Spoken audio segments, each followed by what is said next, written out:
Mi-mars 1954, le Viet Minh du général Giap part à l'assaut du camp français retranché de Dien Bien Phu. 70 000 petits bonhommes par la taille vont affronter 15 000 soldats d'un corps expéditionnaire à plus des 3/4 composé de combattants de l'Empire.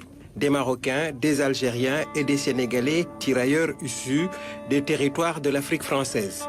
Le piège s'est refermé progressivement sur les forces étrangères, malgré la vaillance et le cœur d'homme qui se battaient à 1 contre 5. La configuration du terrain vallonné ne facilitait pas les choses pour les Français.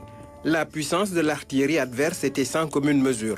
L'appui aérien tant espéré avec le soutien américain n'a jamais fonctionné. Le parachutage d'armes, de munitions et de rations de combat a été un véritable fiasco dans une jungle où rôdaient toutes sortes de maladies tropicales, dont la malaria. Le colonel Bijard et ses parachutistes sautent sur un champ de bataille ravagé, excavé par des obus de gros calibre, rappelant l'enfer de Verdun. Mais là-bas, c'était une victoire héroïque au bout. L'élite de la Légion étrangère se jette dans la gueule du loup pour être gravement mordu, un barreau d'honneur.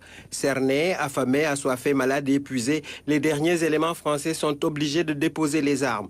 On est le 7 mai 1954, Dien Bien Phu tombe avec le soir. Plus de 2000 soldats sont morts pour la France et environ 4 fois plus du côté Viet Minh. Mais une autre épreuve terrible attend les 12 000 prisonniers, la longue marche de 700 km au cours de laquelle 8 000 captifs vont périr. 70 ans après, jour pour jour, ils ne sont plus nombreux, les rescapés de la guerre d'Indochine sur terre. Au Sénégal, on compte ici et là quelques vieux avec une descendance vietnamienne de plus en plus diluée, progressivement invisibilisée. C'est que certains anciens combattants avaient livré une dernière bataille, celle de ramener leur progéniture métisse, parfois avec leur mère.